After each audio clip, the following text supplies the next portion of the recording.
السلام علیکم ورحمۃ اللہ وبرکاتہ۔ سورہ کہف کی آیات 24 تا 32 کا درس آج ہوگا۔ یہ سورہ کہف کا چوتھا رکوع ہے۔ اعوذ باللہ من الشیطان الرجیم، بسم اللہ الرحمن الرحیم۔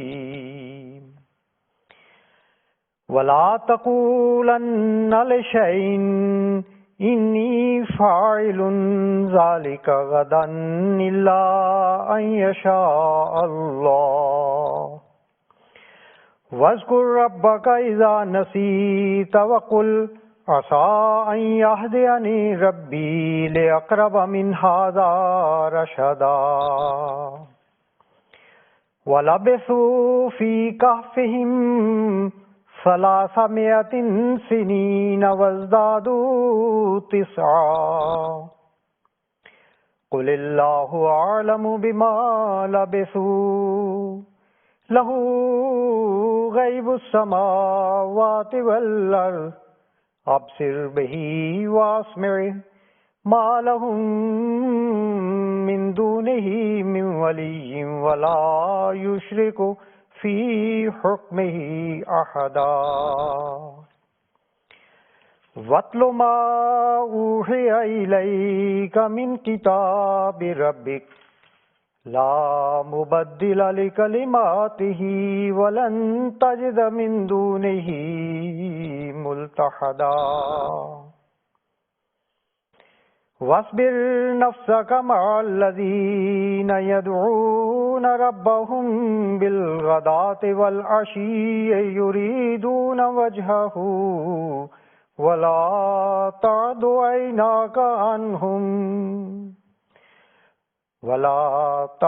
عيناك عنهم تريد زينة الحياة الدنيا، ولا تطع من اغفلنا قلبه عن ذكرنا واتبع هواه وكان امره فرطا۔ وقل الحق من ربكم فمن شاء فليؤمن ومن شاء فليكفر، إنا أعتدنا للظالمين نارا أحاط بهم سرادقها، وإن يستغيثوا يغاثوا بماء كالمهل يشفي الوجوه، بئس الشراب وساءت مرتفقا۔ ان الذين آمنوا وعملوا الصالحات انا لا نضيع اجر من احسن عملا، اولئك لهم جنات عدن تجري من تحتهم الانهار، يحلون فيها من أساور من ذهب ويلبسون ثيابا خضرا من سندس واستبرق متكئين فيها على الأرائك، نعم الثواب وحسنت مرتفقا۔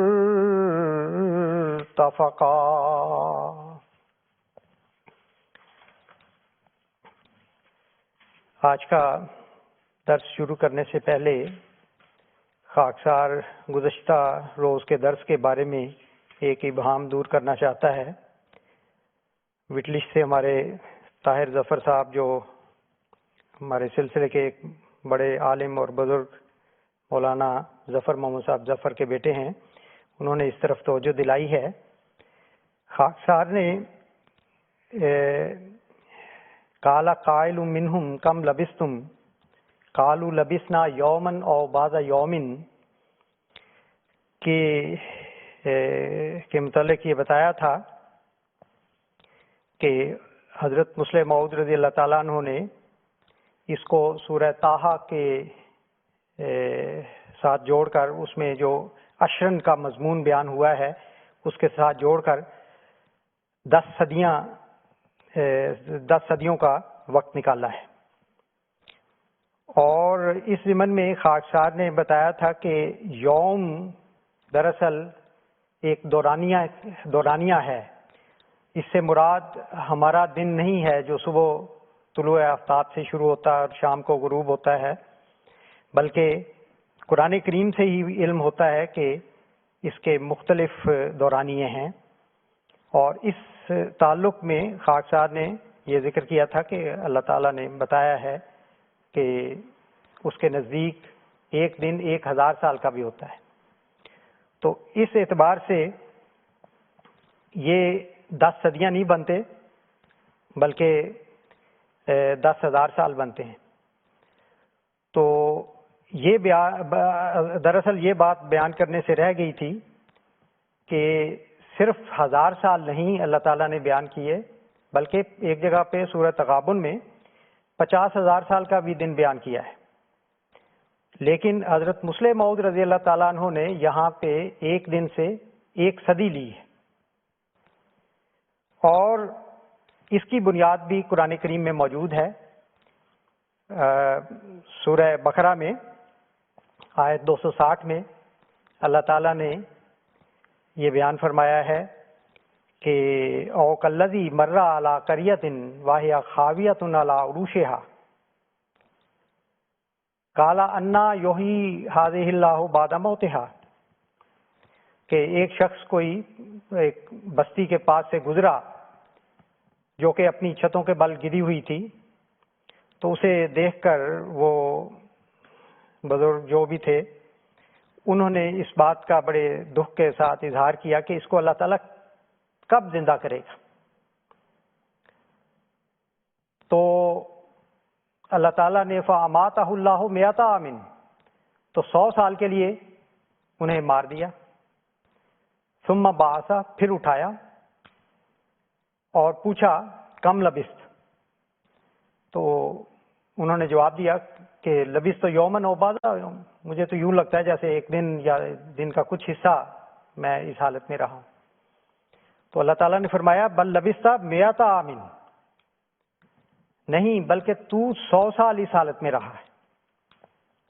تو یہاں سے یوم کے معنی یا یوم کا دورانیہ 100 سال بھی نکلتا ہے.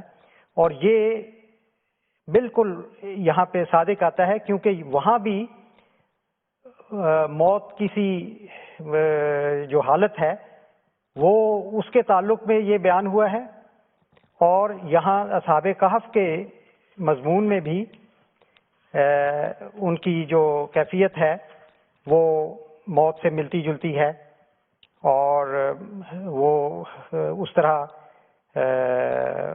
ان کو وہ مرے تو نہیں تھے لیکن اللہ تعالیٰ نے اس کیفیت میں ان کو رکھا. اور وہ اس لحاظ سے حضرت مسلم موعود رضی اللہ تعالیٰ عنہ کا یہ استنباط یہ بالکل اس پر پورا اترتا ہے، اور یہ اس کی وضاحت تھی.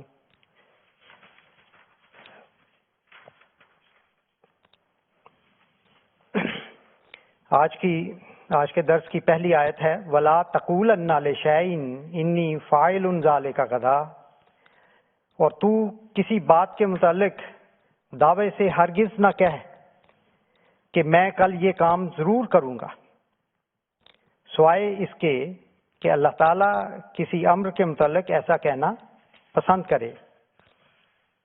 وَاذْكُرْ رَبَّكَ إِذَا نَسِيتَ، اور تو اپنے رب کو یاد کیا کر اذا نسیتا، جب کسی وقت تو بھول جائے.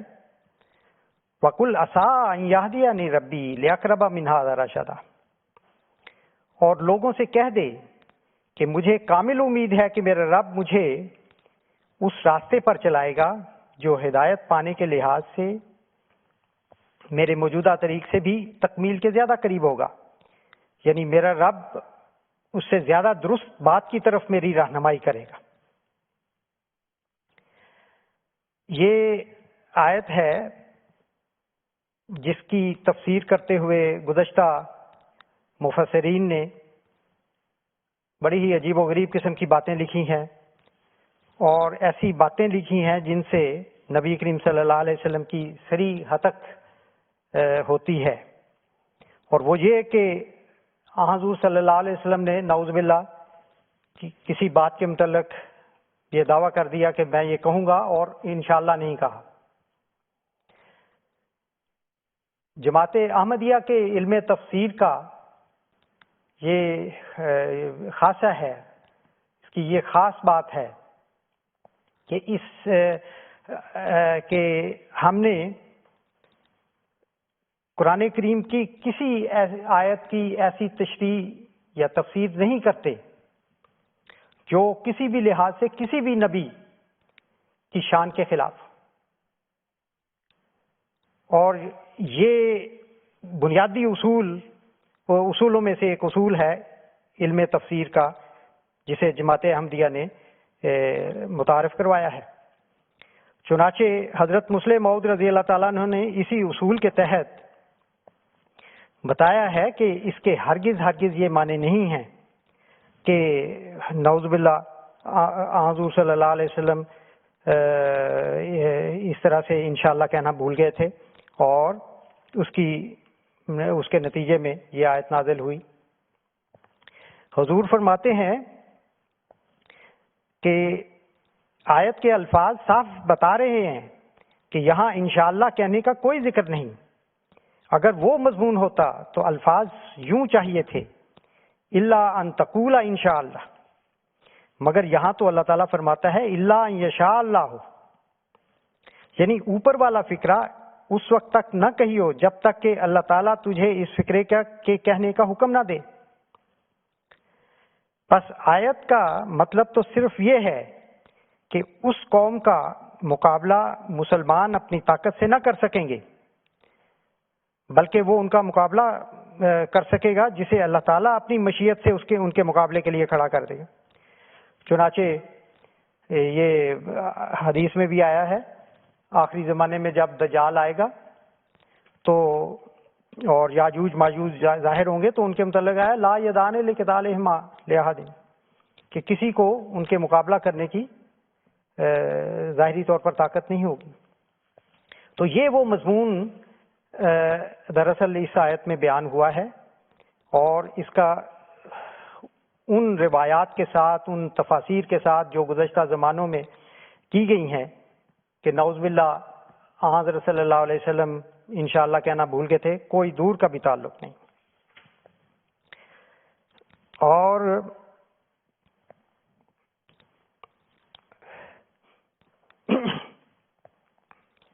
پھر فرمایا وَاذْكُرْ رَبَّكَ اِذَا نَسِيتَ، یہ کہہ کر بتایا کہ اگر کبھی جوش میں آ کر ان قوموں کے مقابلے کا خیال تمہارے دل میں پیدا ہو تو اللہ تعالیٰ کے وعدوں کو یاد کر لیا کر، کہ خدا تعالیٰ کا وعدہ ہے کہ ایک دن مسلمانوں کو ان کے حملے سے بچائے گا۔ پھر حضور نے اسی بات کو بڑھاتے ہوئے یہ سمجھایا ہے کہ جو ان دنوں میں مسلمانوں کی طرف سے جہاد کا شور ہے، جب حضرت مسیح علیہ السلام نے جہاد کا مضمون بیان فرمایا تو آپ کی بہت وسیع پیمانے پر مخالفت ہوئی تھی اس پلیٹ فارم سے۔ تو حضور فرماتے ہیں کہ یہ دراصل اس میں اللہ تعالیٰ نے بتایا تھا کہ اس زمانے میں تم اپنی ان ظاہری اور جسمانی اور مادی ذرائع کے ذریعے سے ان پر قابو نہیں پا سکو گے، بلکہ جو دلیل کی بات ہوگی، جو علم کلام کی بات ہوگی، اس کے حوالے سے تمہیں جہاد کرنا ہوگا۔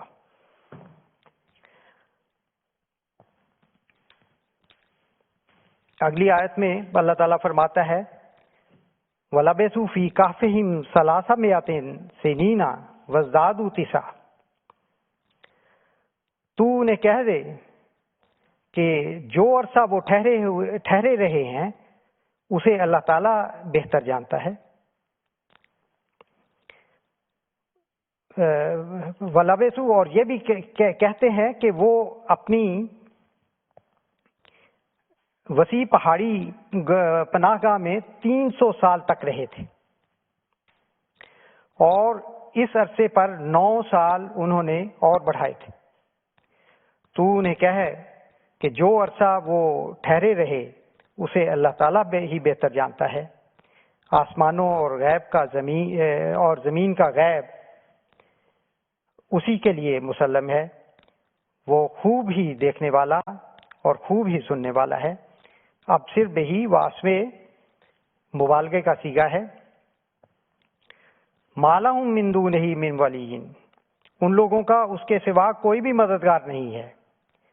ولا یشرک فی حکمہ احدا، اور وہ اپنے حکم اور اپنے فیصلوں میں کسی کو اپنا شریک نہیں بناتا.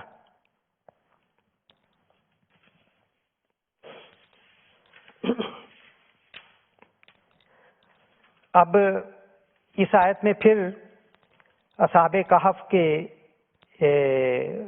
اس عرصے کا ذکر کیا اللہ تعالیٰ نے، جو عرصہ انہوں نے غاروں میں گزارا ہے.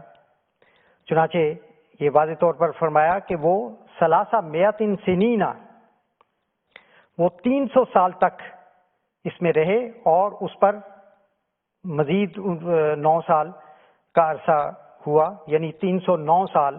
یہ قرآن کریم کا ایک انداز ہے، اس طرح سے اس کو بیان کیا ہے. تو 309 سال کا عرصہ خدا تعالیٰ نے بیان فرمایا ہے کہ وہ غاروں میں رہے، اور یہ وہ عرصہ ہے جو جس دوران ان پر بہت زیادہ مظالم ڈھائے گئے. لیکن یہ ضروری نہیں ہے کہ مسلسل 309 سال وہ اسی حالت میں رہے ہوں، بلکہ حضور نے فرمایا ہے کہ درمیان میں کچھ ایسے دن بھی آتے رہے جو سکون کے دن تھے. جب حکومت کوئی اچھی آ گئی تو اس کے نتیجے میں ان کے لیے اچھے حالات ہو گئے. اور یہ ہم بھی دیکھتے ہیں، 100 سال سے اگرچہ 125 سال سے ہم مظالم کا سامنا کر رہے ہیں، لیکن بیچ میں کچھ اچھے دن بھی آ جاتے رہے ہیں. تو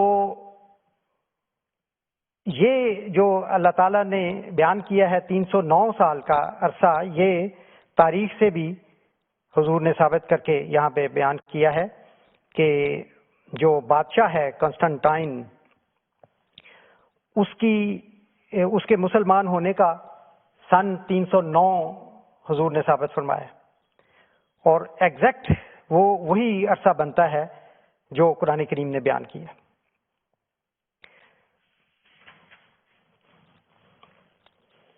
چنانچہ جیسا کہ ہم نے پہلے عرض کیا ہے کہ اصحاب کہف کا مضمون قرآن کریم میں بیان کرنے کا مقصد کیا ہے. مقصد یہ ہے، شروع میں ہی اللہ تعالیٰ نے فرما دیا تھا کہ کیا تو عجب تعجب کرتا ہے کہ وہ کوئی بڑی چیز تھے. اس انداز سے اللہ تعالیٰ نے یہ ہمیں سمجھایا کہ اس سے بھی بڑی بڑی قربانیاں کرنے والی جماعتیں آئندہ پیدا ہونے والی ہیں. اور حضرت مسیح موعود علیہ الصلوۃ والسلام نے ہمیں یہ نصیحت کی ہے کہ اصحاب کہف کی طرح ہم نے استقامت اختیار کرنی، اور ان اصحاب کہف کو حضور نے زندہ قرار دیا ہے. فرماتے ہیں بے شک ہم اس بات پر ایمان رکھتے ہیں کہ اصحاب کہف بھی شہداء کی طرح زندہ ہے، ان کی بھی کامل زندگی ہے، مگر وہ دنیا کی ایک ناقصہ کثیفہ زندگی سے نجات پا گئے. اور یہ جو 300 سال کا عرصہ ہے، اس لحاظ سے بھی جماعت کے ساتھ ایک مشابہت ہے، جماعت احمدیہ کے ساتھ. اور اس مشابہت کے پیش نظر حضرت مسیح موعود علیہ الصلوۃ والسلام نے فرمایا ہے ابھی تیسری صدی آج کے دن سے پوری نہیں ہوگی کہ عیسیٰ کے انتظار کرنے والے کیا مسلمان اور کیا عیسائی سخت نومید اور بدظن ہو کر اس جھوٹے عقیدے کو چھوڑ دیں گے اور دنیا میں ایک ہی مذہب ہوگا اور ایک ہی پیشوا۔ میں تو ایک تخم ریزی کرنے آیا ہوں، سو میرے ہاتھ سے وہ تخم بویا گیا اور اب وہ بڑھے گا اور پھولے گا اور کوئی نہیں جو اس کو روک سکے۔ تو حضرت مسیح موعود علیہ الصلوۃ والسلام نے بھی مشکلات کا عرصہ 300 سال تک بتایا ہے، یہ کم بھی ہو سکتا ہے۔ اللہ کرے کہ جتنا بھی عرصہ ہو، جیسا کہ حضور نے فرمایا، استقامت کا مظاہرہ کرنے کی ہمیں توفیق ملے۔ حضور فرماتے ہیں کہ حضرت صلی اللہ علیہ وسلم نے فرمایا، جو شخص تم میں سے اس کو یعنی دجال کو پاوے تو چاہیے کہ اس کے سامنے سورہ کہف کی پہلی آیتیں پڑھے کہ اس میں اس کے فتنے سے امان ہے۔ یہ اس بات کی طرف اشارہ ہے کہ جہاں تک ہو سکے اصحاب کہف کی طرح استقامت اختیار کرے، کیونکہ ان آیتوں میں ان لوگوں کی استقامت کا ہی ذکر ہے جو ایک مشرک بادشاہ کے ظلم سے ڈر کر ایک غار میں چھپ گئے تھے۔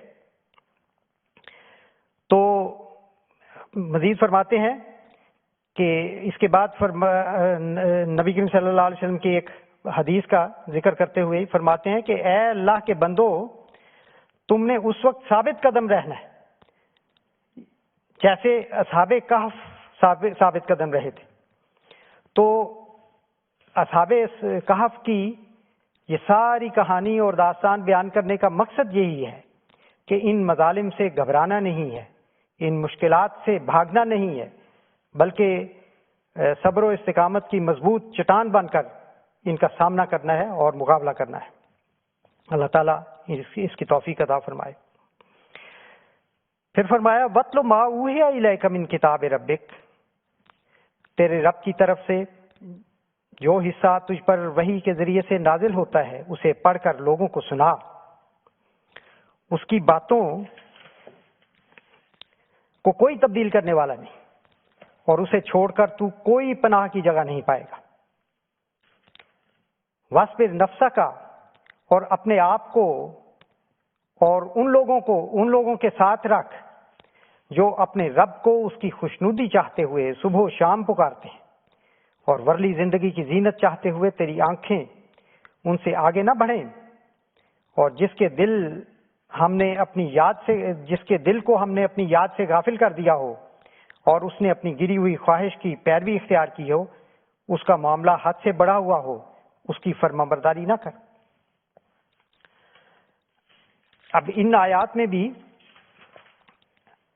ہمیں یہ تلقین کی گئی ہے، ہمیں یہ خوشخبری دی گئی ہے کہ اگر ہم مستقل مزاجی اختیار کریں گے، استقامت پر قائم رہیں گے، تو پھر یاد رکھو کہ خدا تعالیٰ کے وعدے کبھی ٹلنے والے نہیں، بدلنے والے نہیں۔ اور ان آیات میں حضرت مسلم موعود رضی اللہ تعالیٰ عنہ نے بتایا ہے کہ دراصل اشارہ ہے بعد میں آنے والے اس جماعت کی طرف جو امت محمدیہ میں ان کی مثیل ہونی تھی، کیونکہ حدیث میں یہ آیا ہے اصحاب الکہف آوان المہدی، کہ مہدی علیہ السلام جب آئیں گے تو ان کے مددگاروں میں اصحاب الکہف شامل ہوں گے۔ وہ کس طرح؟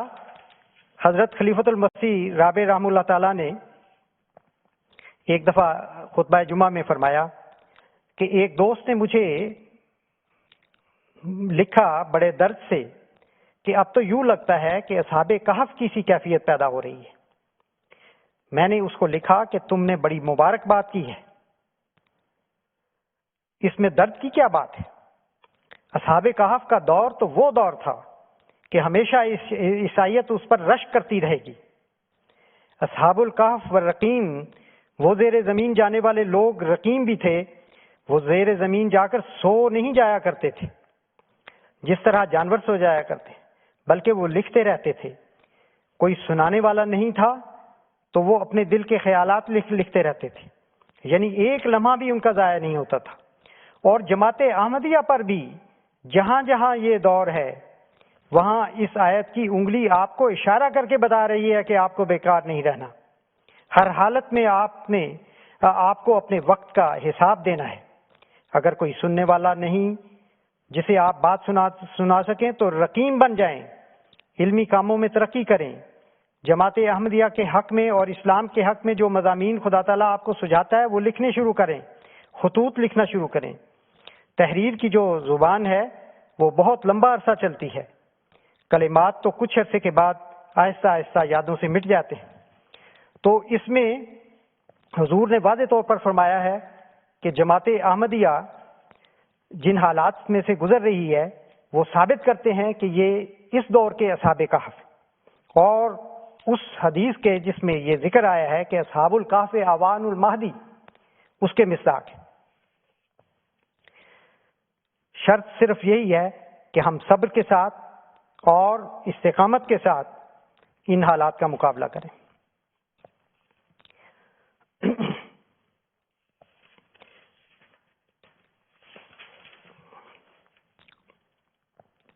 وَقُلِ الْحَقُّ مِن رَبِّكُمْ، اور لوگوں کو کہہ دے کہ یہ سچائی تیرے رب کی طرف سے ہی نازل ہوئی ہے، پس جو چاہے اس پر ایمان لائے اور جو چاہے اس کا انکار کر دے، مگر یہ یاد رکھے کہ ہم نے ظالموں کے لیے یقیناً ایک آگ تیار کی ہے جس کی چار